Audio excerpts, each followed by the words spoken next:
Hello and welcome to Hexed Countered. My name is Joe.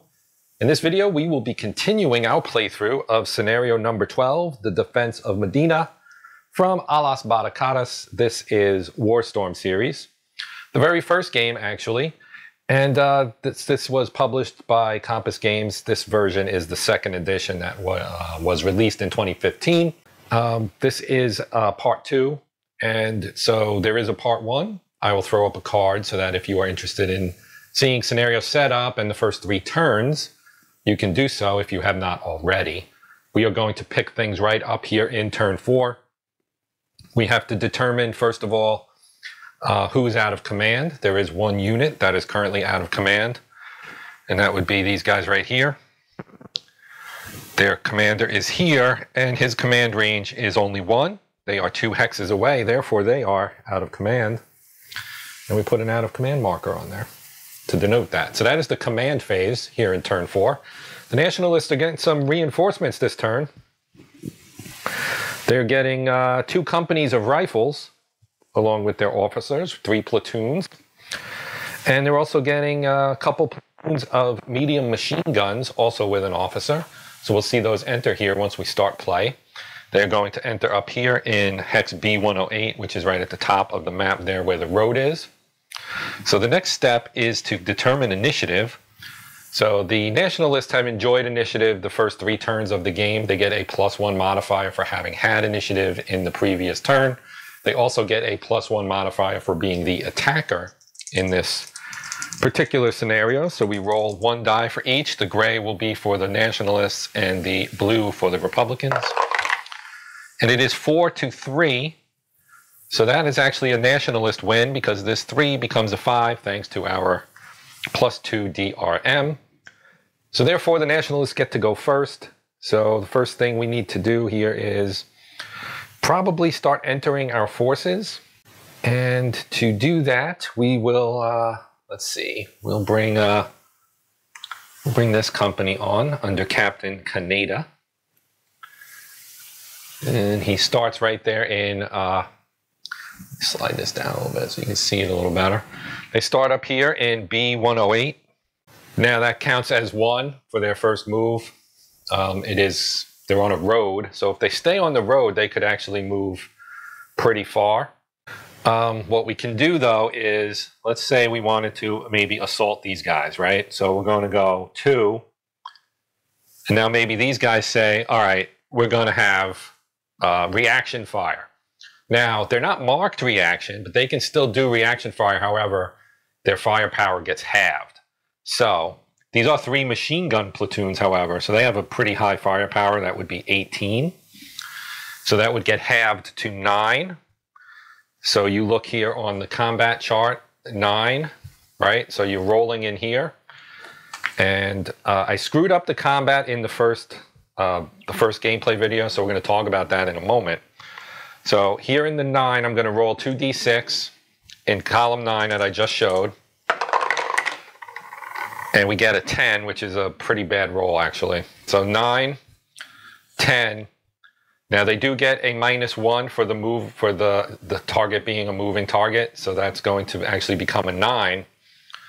But they don't get any other modifiers that are going to actually improve that. So it's no hits.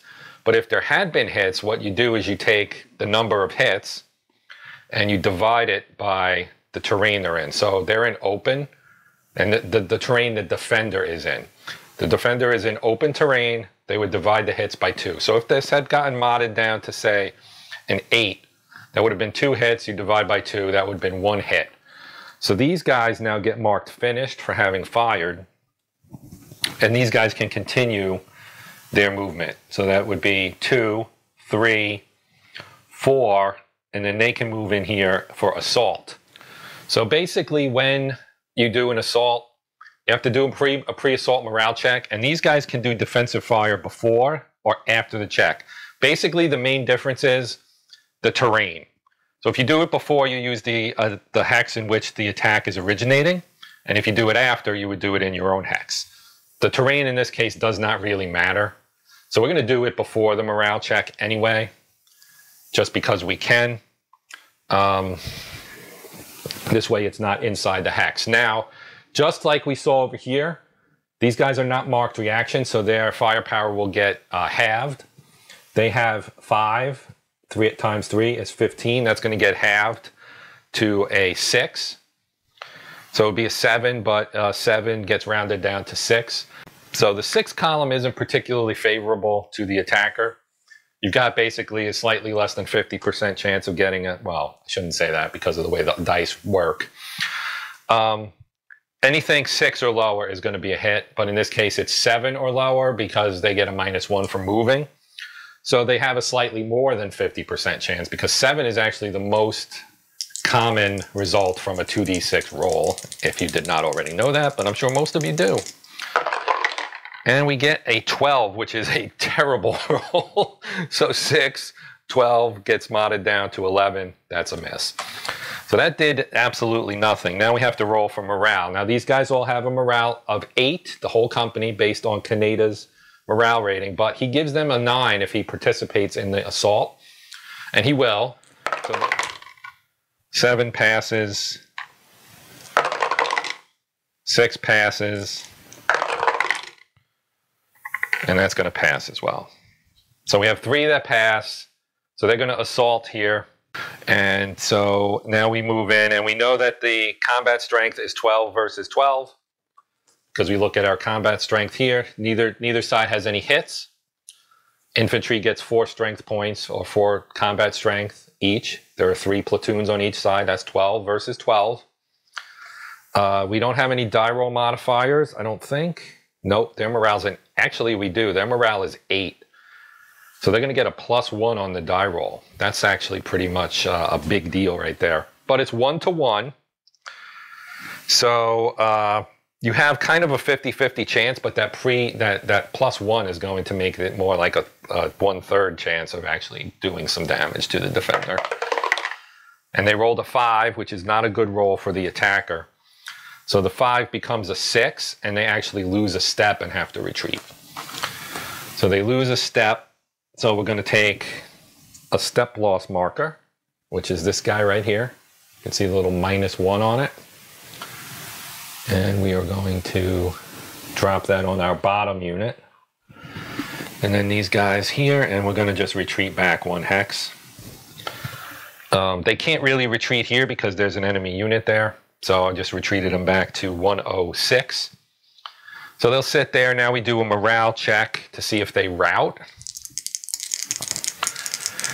And so we roll against their morale rating. Again, it's a 9 for 2 of the units and an 8 for the 3rd one that took a hit because it has a loss.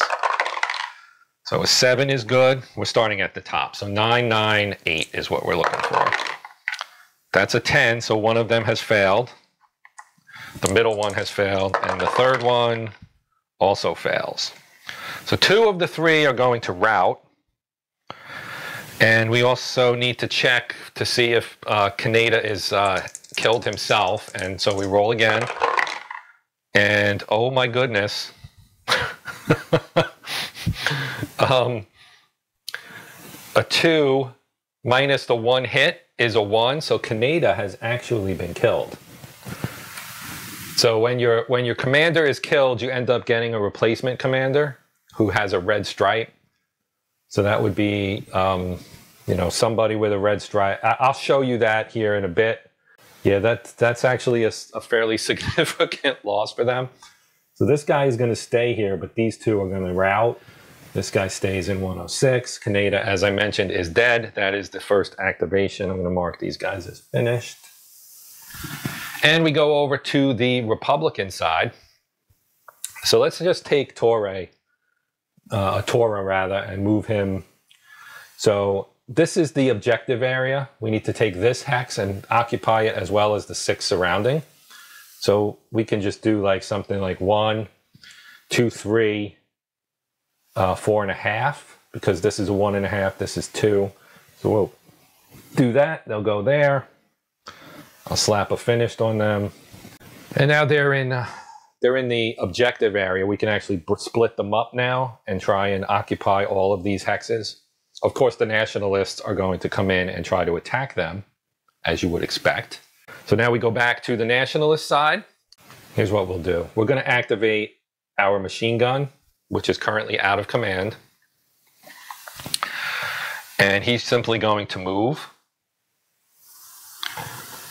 And he's going to move off the hill down here for 1. Actually, no, let's go this way. 1, 2. To give him a view of the road coming down, which is what I should have done originally in hindsight.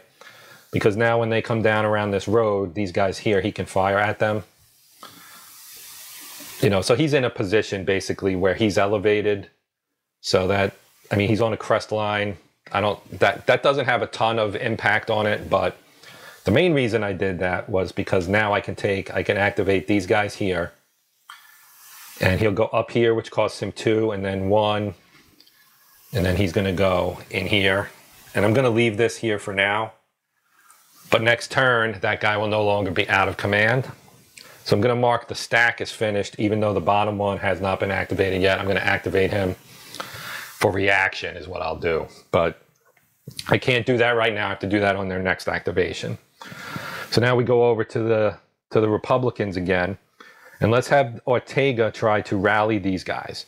So the way this works is he's got a 6 with a morale bonus of 1. So he needs a 7 or less to rally these guys, which we have not seen yet. So this is something new. We may have seen it in the past to hell videos, but we haven't seen it in this series yet. So he rolls an 8 for the first one. And that one is, of course, a fail. And the second one gets a 7. So 1 fails, 1 passes. So this guy is still routed. This guy is not. Ortega is now marked as finished. Goes back to the nationalists. I forgot to mark.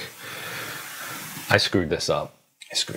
So basically, that was my activation. So he's now finished. We'll say that the second move I made where I put them all in the same hex, that was the other one. These guys could have done reaction fire at half firepower, which again would have been in the 6 column. I mean, I guess it's worth doing unless I decide I want to assault them, which maybe I should, although it's uphill. You know what? Let's do it. Let's assault. These guys are going to assault here. So we have a 15. They also have a 15, right? No, they have a 12. These guys are actually, yeah, these are Republican infantry. They're a little better than these guys are. So they're getting it's a 15 to 12 to begin with. So that's an advantage, but they are going uphill. So they have to do their morale check, but these guys will fire at them first. Again, not reaction fire, so it's going to become a 6. So we'll roll here. Need to roll low. It's a 9. That's going to be nothing. That's going to be nothing. So now we have a 15 attacking a 12. If we go to our odds chart, the highest you can go is 12. To 12 is going to be a 1-to-1. So it's 1-to-1. We're going to roll the blue die for the Republicans. Oh, we got to do the morale check. So their morale's an 8. 10, no good for the top unit, so he's not going. An 8 for the second unit, which barely passes, and then the third one gets a 6. So the bottom 2 will go, the top one will not. I'll just make it the bottom one, that'll stay. So now it's a 10 to 12. So 10 to 12 is still 1-to-1, so it didn't impact it. So we rolled the blue die, and they got a 2, which gets modified to a 3 because they're attacking uphill. So defender in trench, build up area, woods, or elevated position gets a +1. So a 2 in the 1-to-1 column is D1. Oh wait, it becomes a 3, sorry. 1-to-1 is defender retreat. So they have to retreat. So they're going to retreat here, and these guys get to move up. Nobody took any hits. They also will have to take a morale check now. So their morale is 7 + 1. It's 8 for all 3 units. They didn't take any losses. First one is a 6. That's good. Second one is a 7. Also good. Third one is an 8. It's 7. Yep, that's good. So all 3 of them pass, so they don't rout. I'm just going to mark him as having been activated and passed, basically, for now. Which brings it back to these guys, and we're just going to take this one who is not routed, and we're going to stack him with his friends here. The stacking limit is 3 full-strength platoons, 9 steps. So none of these guys are reduced. So this guy cannot stack with them, but he is actually, of course, part of their unit. So that they're finished. This guy can't be activated. So we go back to the nationalist, and now they can bring in their other 2 platoons. So we'll bring in this other 2 companies, rather. Here's F. He's just going to move down the road, I think. 1, 2, 3, 4, 5. Yeah, he'll go there. We'll go there. And then we get one more, which is the machine gun platoon. They're going to come in. They're going to go 1, 2, 3, 4, and stop. Well, yeah, they'll go here and stop. So that's 5. So yeah, turn 5, and I'm not sure how many turns we'll play. I don't know that we'll play the entire scenario, to be honest. But I do want to play a little bit more of this to show a couple more things, and then we'll probably wrap it up. So the first thing we do is determine who's in command, who is not. And right now, I think the only one that would be out of command would be this machine gun right here. Because it is attached to Captain Michele there, and he is 2 hexes away, and his command range is only a 1. So that is that, as they say, and we move on to the initiative phase. Oh, wait a minute. This guy's out of command as well. Right? Where's his command? Oh, his commander got killed. That's right. That is correct. So I do need to draw a new commander for that particular unit. So replacement of officers is pretty easy. You're given a bunch of various replacements. They have a red stripe on them. This guy right here, for example, would be, as we can see on the back, whoops, he is a nationalist officer. So he is going to get placed with the unit that does not have a commander. That would be these guys right here. You can pick. So we're going to choose to put him here. That way he can help rally the one that's routed there. I believe there's somebody routed. No, he's not routed. Well, it doesn't matter. They had to retreat, I guess. And we'll put an out of command on the other guy. Out of command. Okay, now we can roll for initiative.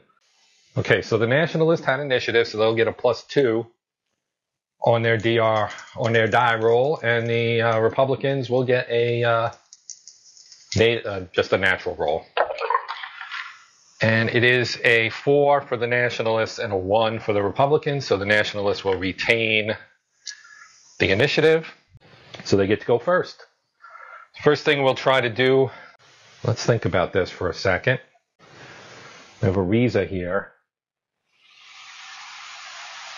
He goes 1, 2, 3. He can assault. Let's do this. Now this is going to be a little different, but we want to try and clean these guys out. So we're going to go 1, 2, 3, and then we're going to assault. Now, as I mentioned earlier, you can do your defensive fire before the morale check or after. Now, the reason you might choose to do it before or after is based on the terrain. He's in a forest and he's in fields. Now, as far as the defensive values for those two, woods is a 4 divisor, fields is a 3. So in this case, he'd be better off waiting and doing his defensive fire when these guys move into his hex. So that's what we're going to do. So in this case, we're going to roll for morale first. Now they'll need to roll for roll an 8 or less because they have a 7 morale with a 1 modifier from the officer. There are 3 units there. First one's going to pass. He gets a 5. Second one is going to pass as well. He gets a 4. And the third one gets a 7. So we have all 3 successful. Now we'll do the fire from these guys. Now they have 3 5s, so that's 15. Their firepower gets halved because they're not in reaction. So that will become a 6 because you have it, which would be 7.5, and then you look for the highest column that is below that, which would be 6. So we're going to roll here. Get a 6 and a 6 on the 6 with a -1 for the moving target. So here's 6. There's 6. It's going to be 3 hits because it gets modded DRM down to a 5. Come on, focus. There, you can see 3 hits here in under 5. And our die roll modifier for fields is a 3. So it's 1 hit. So they get 1 hit, which will put a -1 on the guy on the bottom here, like so, which will reduce their assault value. It's still going to end up being a 1-to-1 most likely. Oops, fix that. Still going to end up most likely being a 1-to-1. So when we look at our combat strength here, we can see, this focus is driving me crazy right now. We can see that you've got, the defenders are 3 infantry, so there'll be 12. The attackers are also 3 infantry, so they'll have 8 plus the one with 1 hit would be 11. So 11 to 12 is going to end up being, 11 to 12 is still going to end up being 1-to-1. So now that we know our odds, we roll for our hand-to-hand combat chart. So we roll 1 die for the nationalists here, and they get a 5, which is not a good roll. So the attacker's morale is an 8, which gives a -1. The defender morale is actually a 9, which gives a +1, so those cancel out. They are not in a trench, a built-up area, woods, or elevated, so they do not get that.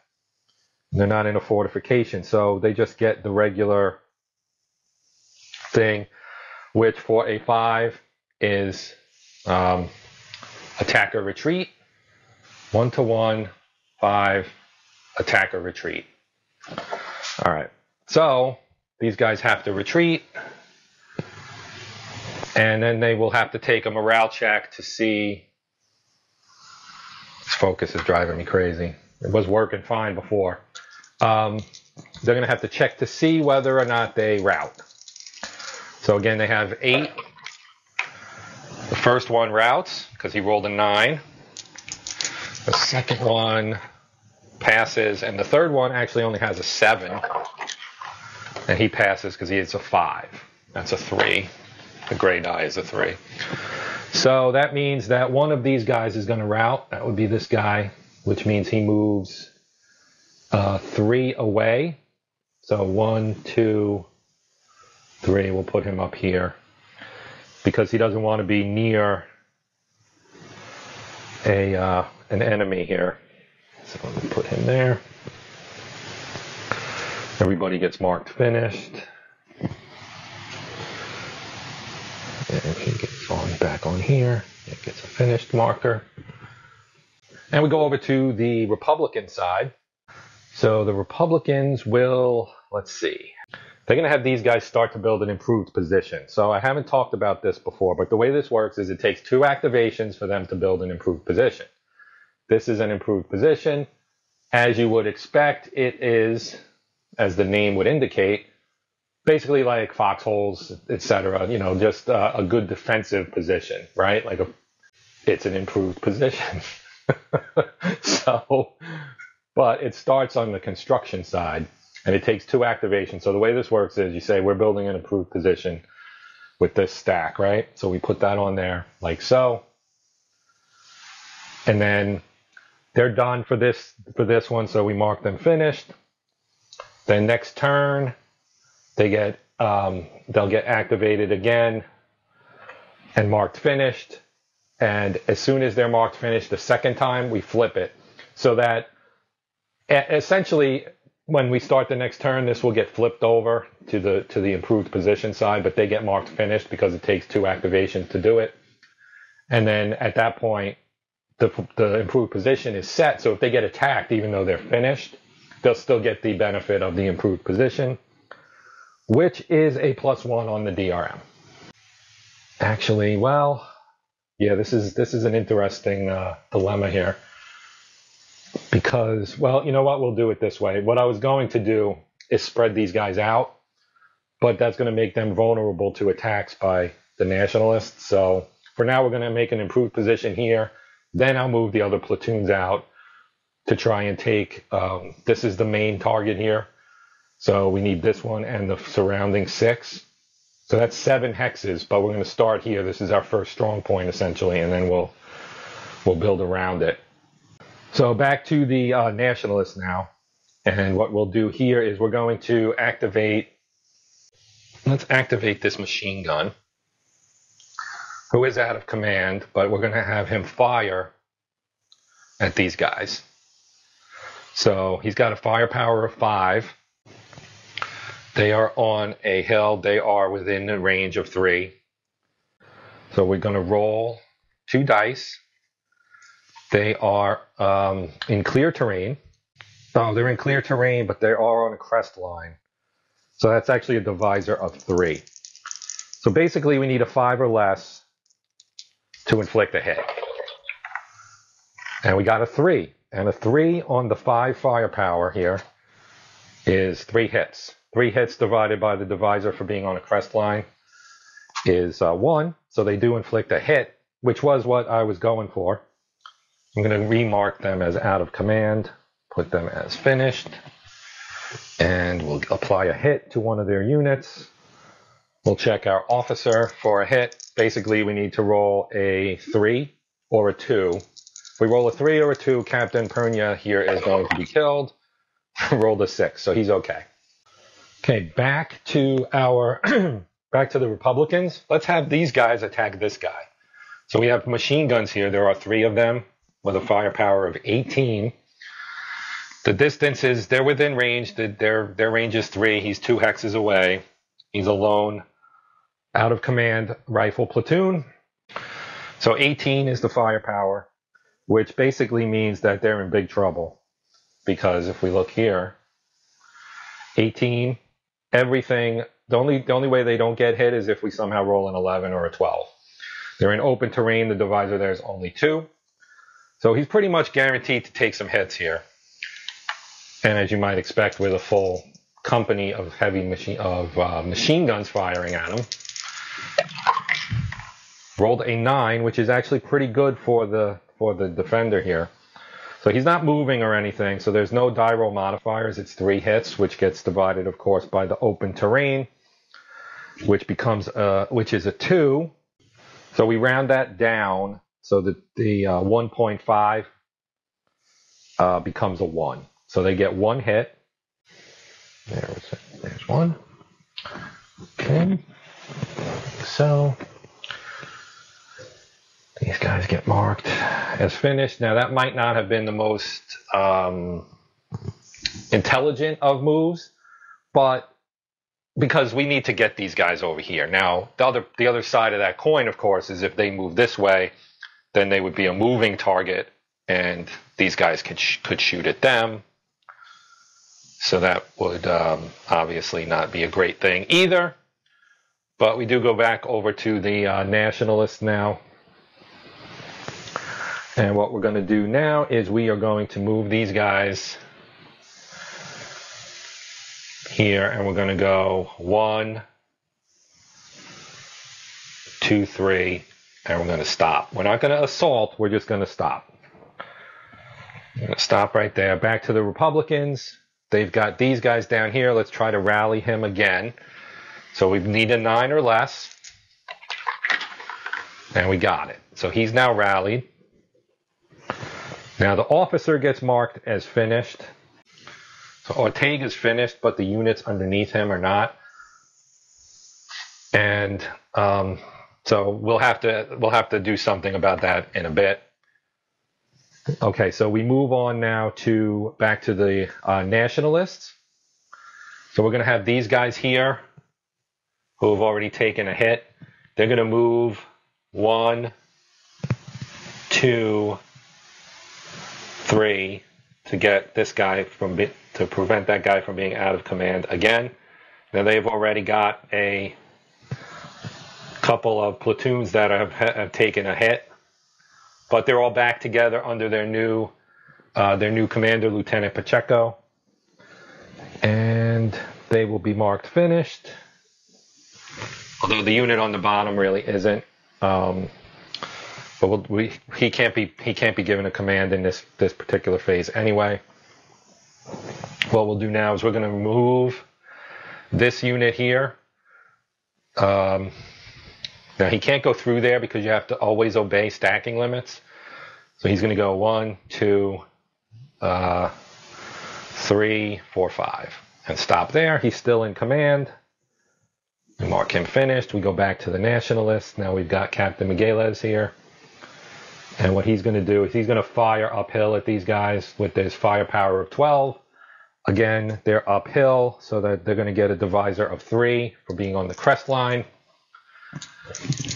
So we roll here. He gets a 7. A 7 with 12 firepower is 3 hits. So that will be another hit to one of his units. Now you can't apply it to the same guy, so we'll put it on the other guy. I'm just going to put both of them under the 1 marker here, just to save markers. There aren't a ton of the hit markers included. You'll get marked as being finished. These guys will return the favor. Why not? So you can see now, we'll see now the impact of having a hit. So he's a 5, but the 2 under them, even though they're 5 at full strength, once they take a hit, they become a 4. So it's 4 plus 4 plus 5, which is 13. You round that back down to 12, of course, so that saves them some firepower. Now we'll roll for the fire attack. They get a 9. A 9 on the 12 is 2 hits. They are in open terrain, so that will get divided by 2 and become 1 hit. So they are also going to take a hit now. And this is why I said I didn't want to use up all my hit markers, because there aren't that many of them. Now they'll get marked as being finished as well. And everybody else, essentially, I'm just going to say everybody else is done. We have some guys here that weren't put in commit, that didn't do anything. We'll just pass. The guy up here will just pass, and we'll just move on to turn number 6. So I'm going to pause here, remove all the finished markers, and then we'll come back and do turn 6. Okay, we're on to turn 6. And a couple of notes, because I screwed this up and I just belatedly realized it. Out of command units, when you try to activate them, you have to do a morale check, and I forgot that. So we have a couple of out of command units, these guys right here, that in this case of this one, he's also routed, so he's going to have to rally, so he has to take a morale check just to get a shot at rallying, and then he'll have to take a second morale check to actually rally. This guy will have to take a morale check to do something unless we move the captain here in that direction to get him into, command range. So the first thing we're going to do is we're going to roll for initiative. I've already done the command checks. That's why these guys got marked as such, or kept their markers in the case of this one right here. So we know that the nationalists had initiative, so they rolled a 1 against a 5. So they get modded to a 3, but this 5 gives the Republicans initiative. So the Republicans now have the initiative, which is actually kind of big for them, because this was a little bit of a risk by the nationalists, because what I was thinking here is the nationalists win initiative, this guy can, first activation, can attack these guys before their improved position is completed. Now they're not going to be able to do that. This is going to be completed. I'm going to put this on the bottom. But they're also marked finished. So this unit can't do anything else. But now these guys can attack them, but they won't be able to, they'll get the benefit, the +1 die roll modifier on the attack. So let's do that. Let's have these guys attack. So we do have a couple of machine guns here that'll total a firepower of 12. So they are firing into a target in risky action. I think that still applies, which is a -2. But they do get the +1 for the improved position. I think that's how it works. That might not be the case. Maybe it's not, because the improved position's done, but they're finished. I'm going to say that this is just the +1, because I think that's correct. So they're going to get a +1. We're going to roll in the 12 column. They're going to get a divisor of, they're in field, so they'll get a divisor of 3. So divisor of 3 with a +1 on the DR on the die roll. And it's a 4, and a 4 in the 12 column is actually 6 hits. So that's going to get modded up to a 5, which is 5 hits, and then you divide that by 3, which is going to end up being 5 divided by 3. Yeah, it's less than 2. So that's going to be just 1 hit. So they do take a hit. And these guys are marked finished. Back to the Republicans. We're going to activate Ortega here. And he's going to try to, let's see. He can go 1, 2, 3, 4, 5. Let's do that. Oh, actually, that's not true. He can't do that. He can go 1, 2, 3, 4. He's not going to be able to get up here because this is rough. So maybe we just send him this way, but we want to keep this guy in command as well. So let's just go 1, 2, 3. Oh, he could do double time. That's right, he can do double time. Okay, let's start this over here. All right, so we're going to activate Ortega. He's going to do double time movement. And he's going to go 1, 2, 3. So rough cost 2, he's already spent 3, and there's an additional 1 for going up the crest, so we need 6. So he's got to do double time. So now remember, he cannot come within a hex of the enemy, so he has to stop here, or he could go here. In this case, we'll put him here, which protects him from that guy firing upon him. And we'll mark him finished. And now we will move on to the nationalists again. And this time what we're going to do is we are going to have, let's have Captain Ariza move in here. And he only has the 2. He only has 2 platoons with him, so I was going to split them up, but now I'm not going to. One of them's already taken a hit. We'll just mark him finished. That'll be the end of that. I thought about having him attack here, and in hindsight, that's probably what I should have done, but what we're going to do now is we are going to have, this guy's going to attack, or do we want to have this one attack Migueles? I don't know. This is an interesting decision here. So let's have these guys attack. So we know it's 18. They're 2 hexes away. They're in open terrain. I mean, this is a very favorable attack for the Republicans. Rolled a 5, which is a very good roll. So a 5 in column 18 is actually 6 hits. So those 6 hits get divided by 2, become 3 hits. So that's going to be 1 hit to each of the platoons here, which is going to reduce 2 of them because 2 of them already had a hit.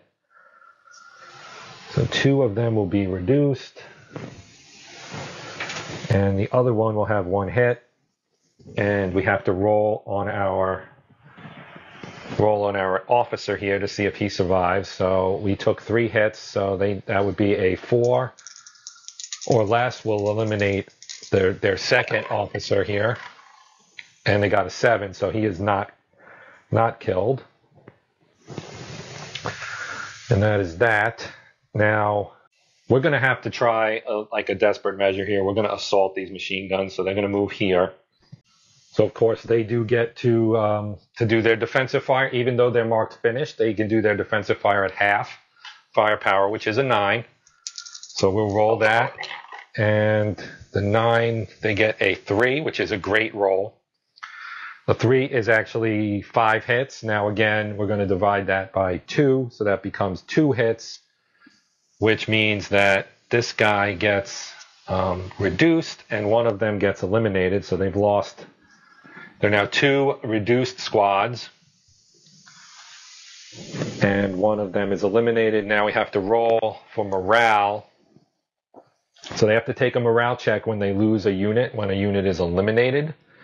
Now the morale system in this game is pretty, I don't want to say complex, but it's not, it's important, I guess, is the best way to put it.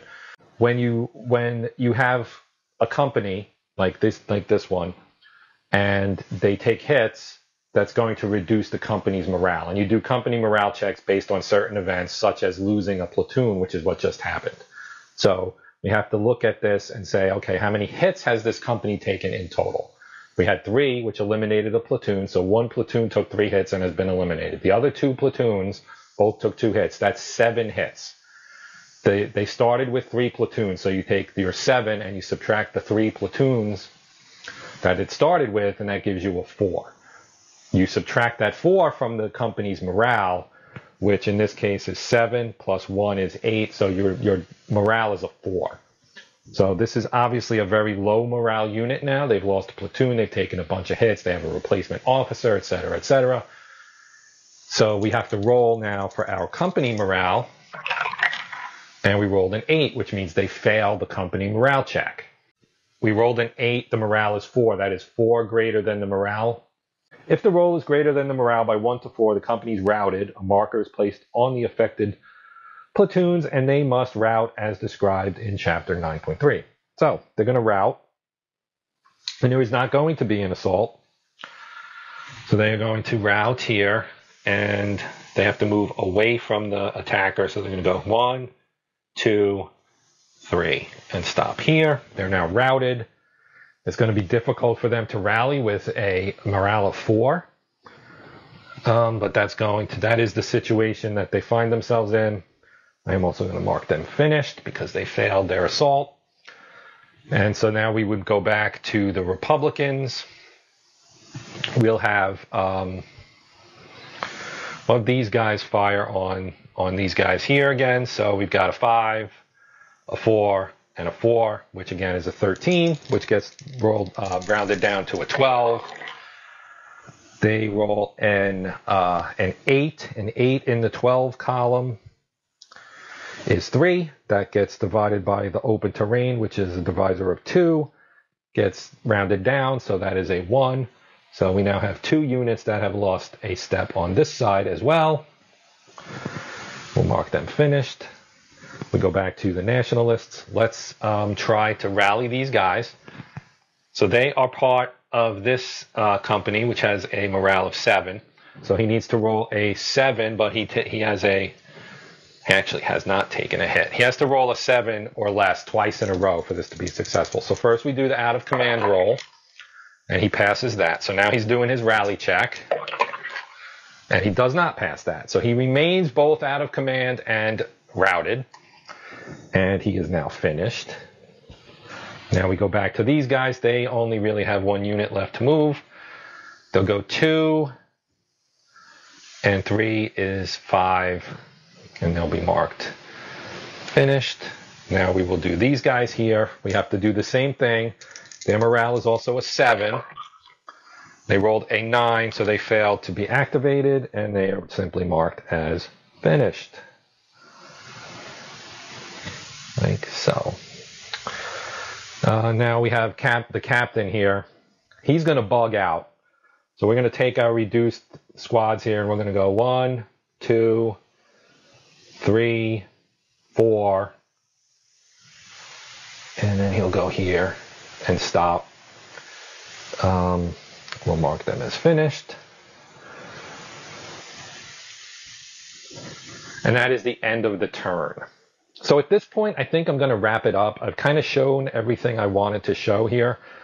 And I know that some of you might like to see the full scenario, and I apologize. I am going to kind of change my paradigm for how I do these to some extent going forward, where I do like the game of the month kind of thing, like I'm doing with Field Commander Napoleon, where I will do complete scenarios or a complete campaign maybe, or something along those lines. In this case, however, because this is part of the Platoon-Level Tactical Series, which is really designed to show the various platoon-level games so that you can, make your own mind up kind of as to what might work best for you, or see them played, or whatever it may be, right? So I think I've accomplished that. I've shown pretty much everything I wanted to show for this particular game. So I'm going to wrap it up here. I do appreciate you guys having taken your time to watch. I hope you did get something out of it. I hope I didn't screw too many things up. I know I screwed some stuff up. I think I corrected most of it, but there may have been something that snuck through. As always, if you know that I did something wrong, feel free to post that up as a comment so everybody can see it. But either way, thank you again for watching. That's going to do it. My name's Joe. This has been Hexed Countered, and as always, happy gaming.